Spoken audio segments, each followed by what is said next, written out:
قصه جديده. واحده كاتبه: انا متجوزه بقالي 5 ايام وجوزي جه امبارح الصبح بيقول لي ايه رايك نعزم اخواتي البنات بكره بعد الصلاه على النهارده، يعني قبل ما يمشوا يروحوا. قلت له: هو ماما جايبه الخزين لينا ولا لاخواتك؟ وبعدين عروسه ايه اللي هتعزم دي؟ قال لي: ما كمان راغده اختي هتطلع تساعدك.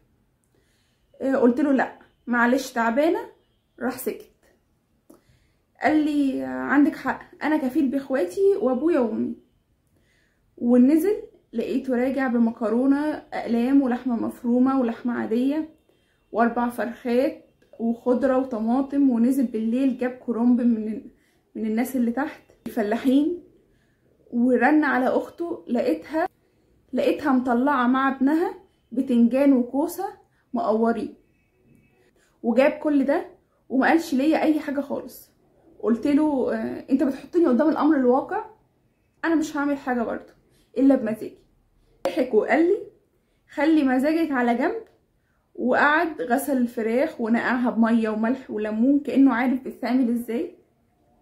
والنهارده الفجر لقيته صحي صلى الفجر ولقيته بيخبط في المطبخ. ودخل سألني الخلاط ده بيشتغل ازاي. خرجته وعرفته وقلت له: والله لا هسيبك تحتاس وتدخل تتحايل عليا. وحطيت دماغي على المخدة ونمت. صحيت الساعة 10:30 الصبح. اللي عمري ما جه في بالي ان هو يعمله. عامل فراخ بالصينية وصينيتين مكرونة بالبشاميل. ولقيته سلق الكرنب والبتنجان والكوسة والفلفل، كل الانواع المحاشي معمولة. ونزل جاب اخواته البنات برجالتهم بعيالهم بمامته وباباه واخواته. ورص السفرة كأنه عارف كل حاجة. طلع اخواته البنات وقالوا له: ما ندهتيش علينا ليه؟ كنا نساعدك. راح ضحك هو قوي. قال: لا معلش، هي ما كانتش هتعرف تعمل كل ده، انا اللي عامل.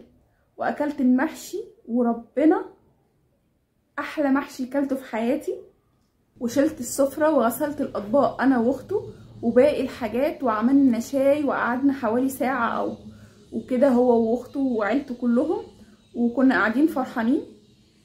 واخواته مشوا وبعد ما مشوا قعدنا نتكلم انا وهو شويه. وبقول له على كده: لو عزمت ماما وبابا هتعمل معاهم كده برضو؟ انا قلت هيقول لي لا، وانا مالي؟ ده الرد الطبيعي اللي هو يردهولك. اقسم بالله انت ما عندكيش دم.